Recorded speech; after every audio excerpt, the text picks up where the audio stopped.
If you use Notion for work, you're sooner or later going to run into this issue. How do you manage recurring projects in Notion?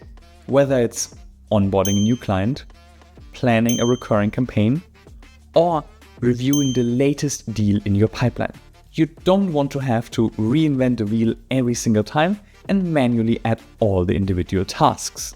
So in this video, I'm going to show you 3 ways to manage recurring projects in Notion. From the easiest one that barely takes 5 minutes to set up, all the way to the most complex method that most of our clients end up using. Ready? Let's dive in. To start with, let's quickly talk about what recurring projects actually means in this context.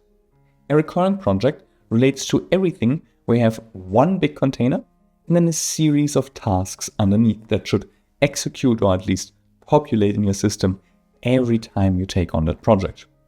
Insofar, it's different from simple recurring tasks, right? A recurring task might be something like, at the end of every month, do the taxes, right? Or every Monday morning, write onboarding message or, welcome message to XYZ. A recurring project, on the other hand, means that there's a whole lot of steps that always have to happen in that way. So the question is now, how do we preload them? And the first method that we want to look at is the template method. That's the one that takes barely 5 minutes to set up, is super simple to get started with, and the one that I recommend you first implement to see how it feels before you move on to the more complex versions. For this, you need to have your general project management system in place. So at least a project database and a task database related to each other. If you don't have that yet, then pause this video now and check out my guide on how to set up project management for Notion, the general one, or one of the specialized ones, the Notion for Business or Notion for Venture Capital setup guides. The example that I'm going to use here is from this Notion for VC setup, but again, basically all you need is a project database related to a task one. And then on this database, right, so we see this is our project entity, it is related to tasks. We have of course set up a database template already. So if I open up any of my entries in here, right, we have the usual effect of a dashboard where I can click into. I can see all the open tasks related with this one project. Now, to turn any of these into like a recurring project template, I'm going to go here and I'm going to take my new project entry and I'm going to duplicate it. That way, we have now this new template and I'm just going to call this, let's say, a new due diligence, right? So this might be a type of a project that recurs quite often for us, so we want to create a separate template for it. In general, the dashboard can remain the same. We still want to dynamically pull in all related meetings, docs, and tasks. But we want to set up a certain set of tasks, right, every single time this executes. Unfortunately, we can't just go in here, right, and create now new tasks entries. The way Notion templates works, right, is when the main entry gets applied, the related entries won't get duplicated as well, right, because they live in a different database. So if we were to create tasks right here, right, task 1, task 2, task 3, we would get these as entries. We can actually quickly do this and inspect it, right, sort of like test task wrong, maybe something like this, right? And now what will happen is if we check our task database, this will exist, but it will not actually duplicate when we apply this. So how do we solve this? How do we get a new set of tasks every time this due diligence project is applied? Well, we just need to make sure that the tasks are part of the actual page that gets applied here. So let's click into tasks. And then in here, what I typically like to do or recommend to clients who set this up is that we first set up a toggle, right? Sort of like hide these things away. And we're going to call this something along the lines of default tasks. And then we might want to just apply like this light grayish background color to them, right? That always, I think, is a nice visual touch to sort of de-emphasize them a little bit. And then we open this toggle. And now in here, we're going to write either a list of like an unordered list or a list of checkboxes, doesn't really matter, of the tasks that need to happen. So let's say when we have new due diligence, what do we need to do? We need to ask for access to data room, we need to review data room, and we need to sort of like write DD report, right? Let's just keep it a simple list of 3 entries. this is pretty much 80% of your setup already done. And now what we can do is we can head back out to our projects. We can now go ahead and create a new due diligence project. So let's go to click on here. Now we have a new due diligence. I'm going to scroll down to my tasks. I'm going to open my default task one. You see we have this test task wrong, but this will be the same one every single time, right? So if I finish it, right, oops, let's not set it to done, right? Let's set it to in progress. So you see the reason why this doesn't work, right? If I create now a separate new due diligence, right? This is my second one. You see that the task that it has is shared across it, right? It's not a fresh set of tasks, so not what we want. But back to the actual part, right? Let's delete this quickly. We open now the default tasks, and now all we need to do is take these three elements and drag them into our task list. And now, just like that, we have a new, fresh set of tasks, and after that, right, we can sort of delete this default task toggle. Now, of course, this method is not perfect. It still requires you to, whenever you have this recurring project, go in the beginning once and set up the tasks, right? You don't have to write them all out. So particularly if you have 15 tasks, right, simply dragging them in there will be a lot faster than repeating it. But the drawback is clear, right? You need to still do it. And the only kind of meta information that you have in this context is the name of the task, right? You can't say, well, ask for access to the data room. That is always the job for Matthias.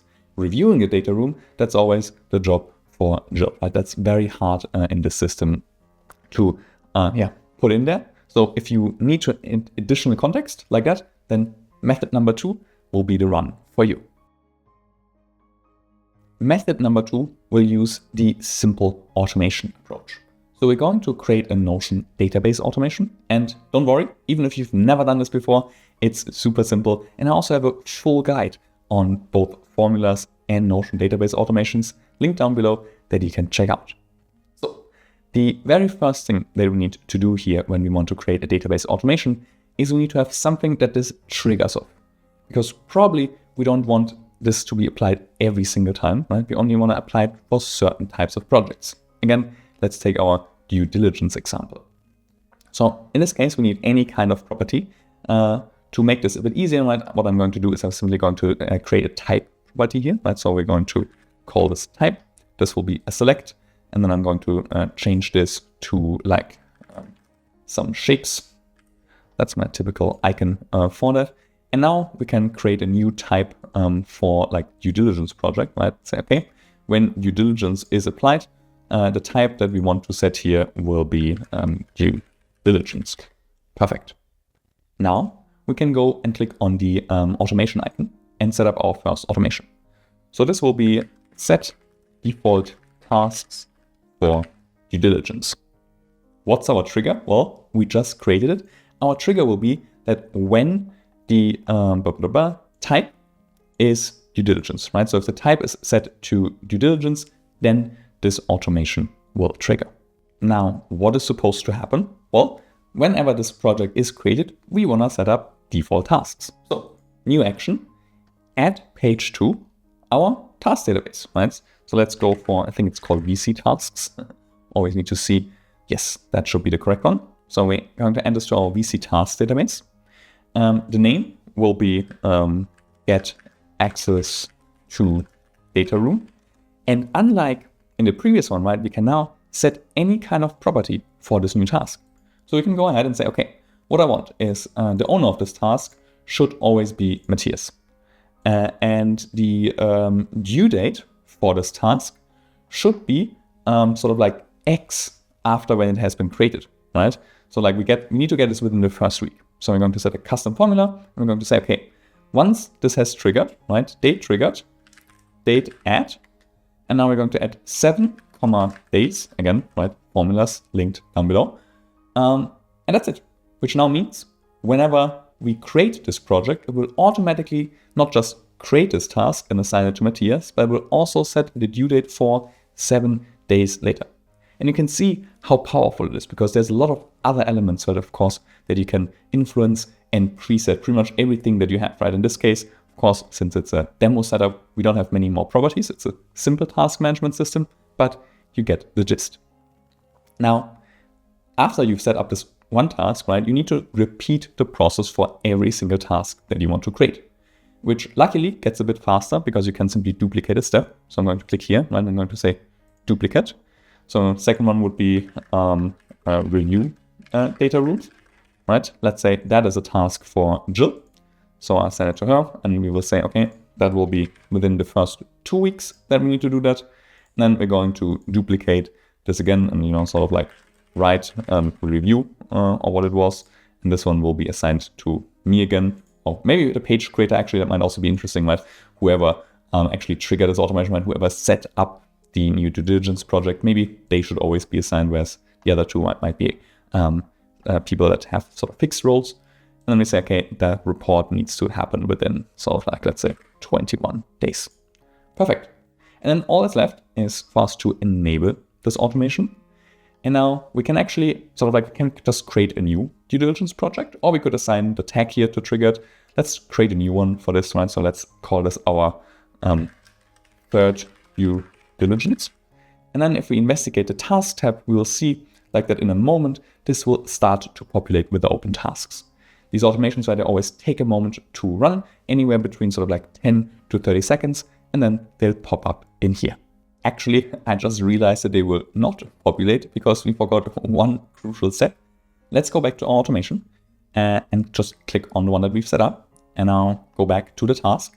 And that is the most important part here. We need to, of course, link the task that we create to the project. So these tasks have been created in the task database, but not been linked. That's why they don't pop up in the dashboard. So I need to click on project here and say, okay, link the project to the trigger page, right? The new one that is coming up. And we need to do this for every single one. And now you already also see one of the big drawbacks of this method. While it allows us a lot more control over what we set up and how we do it, if we ever need to change something, right, it can be quite cumbersome because we need to remember the correct automation where we have done this. We need to go in and then we need to update that list. So if you have, if you're the Notion champion for your team and you have a few recurring projects, then this is a great, very cost-effective method to get started. But if you want to enable your team, right, to build these kind of recurring projects or manage them once they are created, it can be a bit more problematic because you always need to go in here, right? And depending on permissions, people might not have access to updated database automation. Plus, there's not a lot of visibility, right? There's no place elsewhere in the workspace that tells you, okay, when we set this up, this set of tasks gets created. Of course, you can write it down somewhere, but then you always risk that your documentation and the actual workflow, right, get out of date at some point. And the third method gets around it, but we get to that in a second. First, let's test this again, right? Let's set up a new due diligence, like the fourth one at this point. Look at the task and now see them populate, right? Here are our tasks, they are correctly assigned, and we have the due dates assigned as well. Oh, and by the way, if you need help setting up your company workspace, then let's get in touch. I'm on a mission to build Europe's #1 Notion consultancy, and my team and I would love to help you put down the perfect foundation for your team. You can learn more about our work with a link in the description. Now, method number 3 is where it gets really interesting, because it's the most scalable approach for sure. But on the other hand, it also takes the most effort to set it up. So you really only want to go there if you know, hey, that this is a process, right, that we want to automate, where we want to have it run always that way. If you're not at that point yet, right, if you're sort of still building out the business and like the type of processes that you do or like projects change all the time, I would get started with one of the first two, right, to just test how it feels. And then once you run into the limitations and the frustration, then you can upgrade to method number 3. So how does it work? Well, for method number 3, we actually need to go to our backend and we need to create a new database. This will be the process database. And we're going to add it just right here, right? So this will be a new full page database, which we're going to call processes, whatever it is.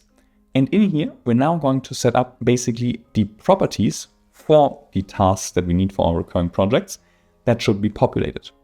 So one of the things that we wanted to populate was the owner, right? So let's create the owner property. One thing that we also would like to have is sort of the due date offset, right? Due date offset. Let's make this a number. It will become clear in a moment why. And for now, I think those two are fine. We could add a description as well if we wanted to, but let's keep it like that for now.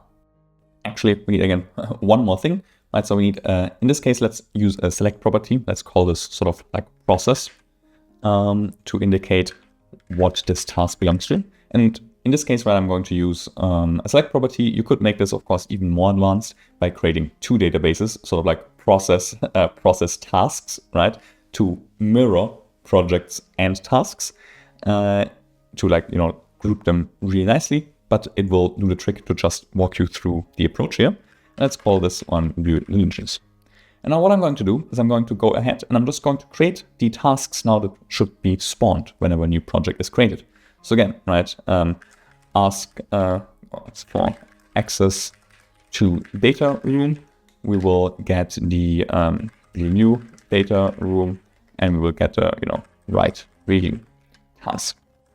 And then we can set up here, right, owner here will be Matthias, owner here will be Matthias, and owner here will be Jill.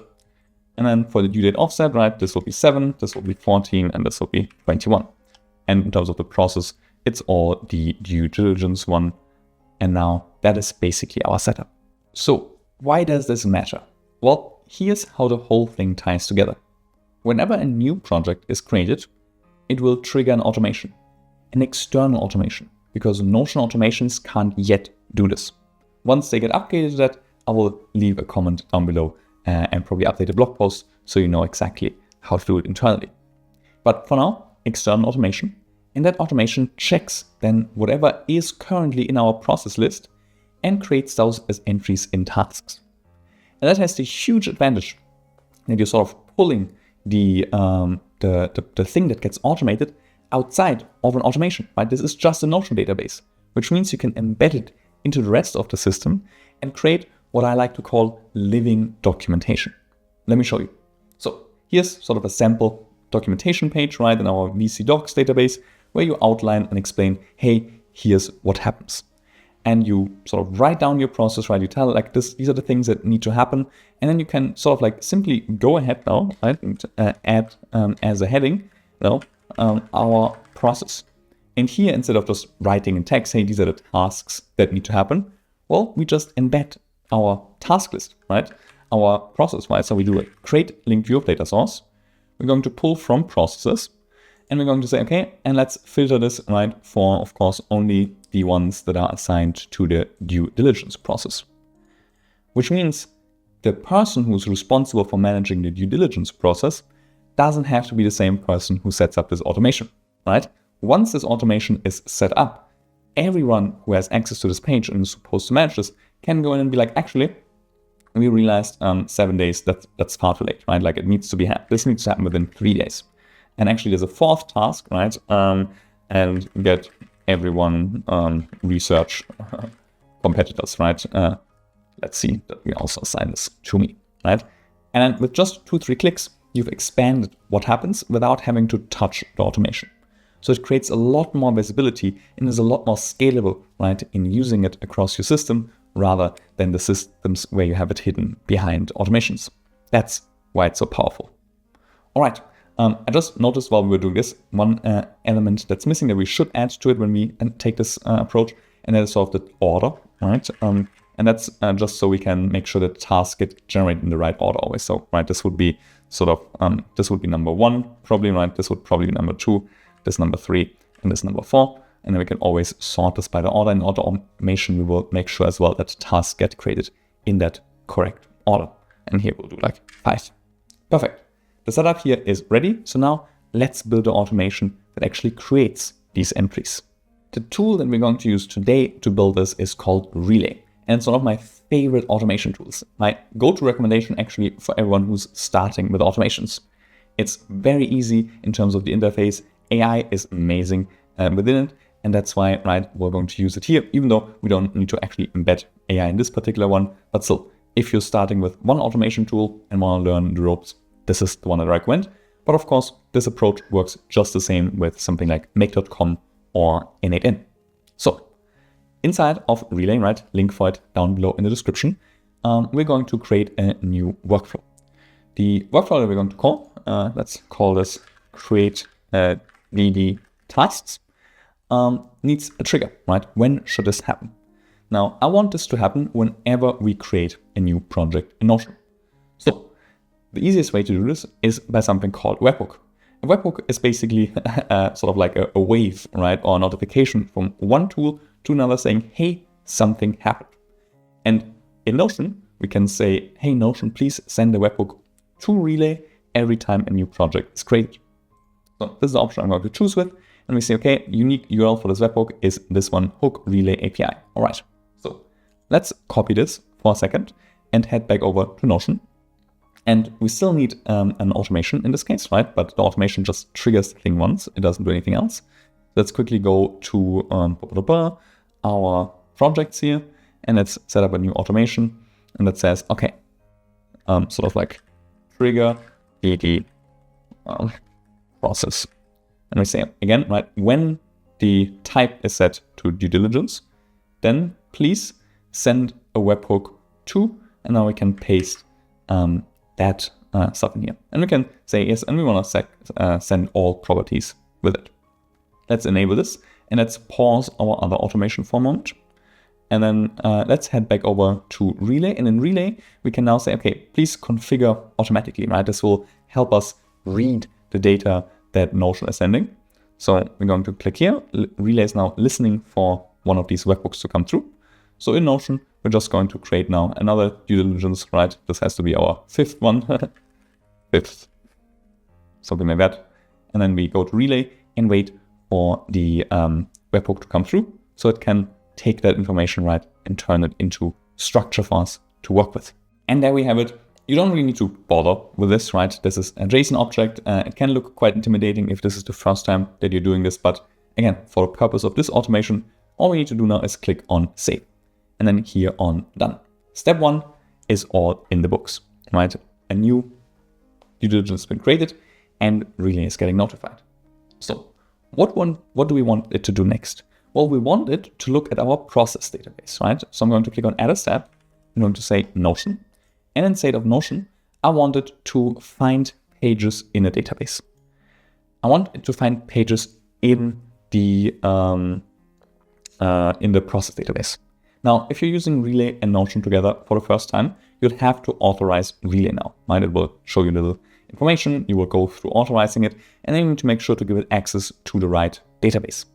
In this case, since I have Relay generally already connected, all I need to do is make sure I have my projects, tasks, and processes shared with it. And to do so, I'm going to click on the three dots here in the top right corner, going to connections, and then need to say, okay, please connect this to Relay, right? Relay needs to be connected to this one. And then I'm actually just going to connect the backend overall, like in general, right? And just do this because this is sort of like a demo one here. You want to give automations always only access to the pages and database that they need to have access to.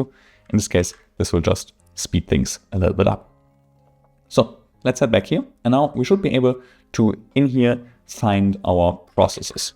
Let's see whether that pops up already. If I search for process, and if not, we might have to wait for a second and refresh it. But yeah, that looks good. Backend processes. Now, what do I want to return? Well, I want to return a list of matching pages. And then we can now set a filter, right? What is it that we want to find? And you can either write that filter yourself, or you can ask the AI, right, to write that filter for you.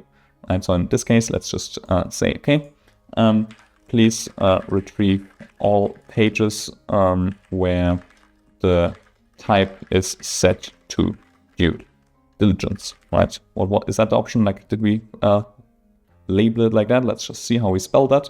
No, due diligence with caps. And generally, this search is case sensitive. So let's make sure we set this up. And you see, within a second is one of due diligence. Perfect. Didn't have to do this manually. Now, if no option is found, right?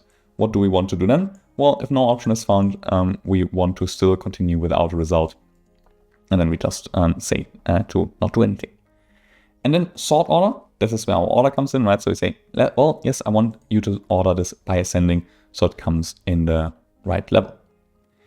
Last but not least, right, if you have more than 50 tasks in your set, then we need to, of course, update this and make sure that this works correctly, right? You might want to change the limit, but in our case, we have just 3 tasks, so this is all good. Now, usually, if we click on test step here, right, we'll be able to just like see, okay, like what would come through. And we see, okay, ask access for data room. There's currently 1 out of 4. And these are the entries, right, that come through for having pulled that. Perfect. So let's click on done here and think about the next step, right? And we can rename this so we actually know what's happening here, right? Find relevant. All right. What we want to do next, right, is we want to create those tasks. So we're going to click on plus. And the first thing that we need to do is we need to create a loop, right? Because we found a lot of different entries, and for every single one that we need to edit we found, we need to create one. So we say flow control, and then we say loop over a list. So what we want to do is we want to loop over every item in pages. You see, relay has automatically selected that for me because that's currently the only list that we have. And yes, we want to do this for every single one. Click on done here. And now let's add a step inside of the loop, right? So everything that we add here will happen once for every entry. If we add something outside, it will happen once the loop is finished. Our step here will be again a Notion step. And we want to say, well, yes, please create a page in the database. The page that I want to create it in, right, is sort of like called VC tasks. Let's see whether I can find it. And then inside of VC tasks, we need to add our entry from the previous found step. So it's like sometimes it takes a moment, right? Particularly if you just started giving this access, here it is, VC tasks. Perfect. And we see, I could apply a template if I wanted to, but I can now just populate the fields. So in terms of the name, I'm going to, instead of writing it in, right? It's basically what we did in the previous time, right? With the Notion automation, is we just gave it the information directly in the automation.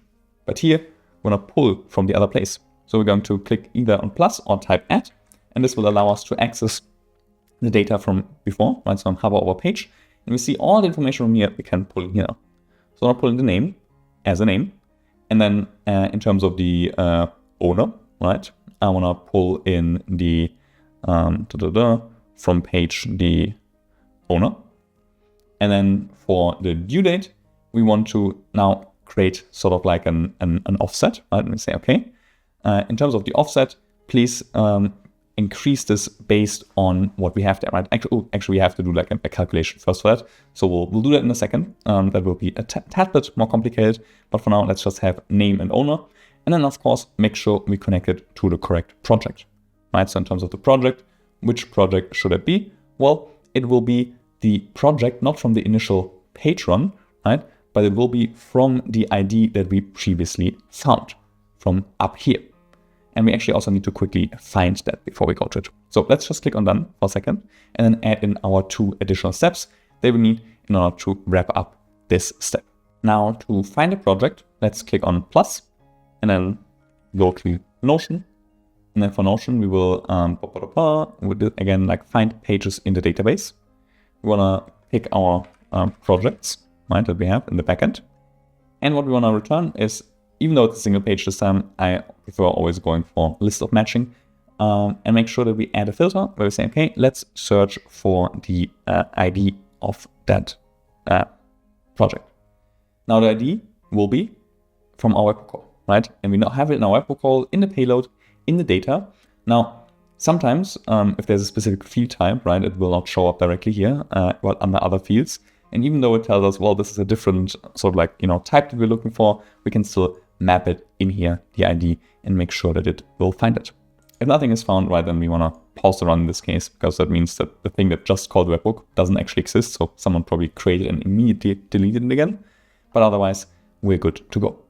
So now we can say, okay, let's test the step. I'm just going to paste that ID in that I have copied to make sure that we find something. And we see, yes, perfect. We find our 5th due diligence here. So I can click on done. I can go back here and I can say, okay, under projects, I would like you to map to this entry right that we found under 2. Right? This is the project that it should connect to. And then last but not least, the due date calculation, right? In order to do this, we need to do this in the loop, right? Because we need to calculate a corresponding due date for every single task. Let's click on plus. Let's go to utilities. We need to do something with the date. So we need to transform data. The variable we want to transform is the current date. And what we want to do is we want to add to this, right? We want to add to this time And the days that we want to add to this come from the page that we found, the due date offset, right? This will be our calculation. And then here, what we need to do, I need to make sure that this is set to days, right? If we want a different one, we could do that here, but we want to have it be in days. And we go back to our create page. And now we can also map the due date to our calculation, right?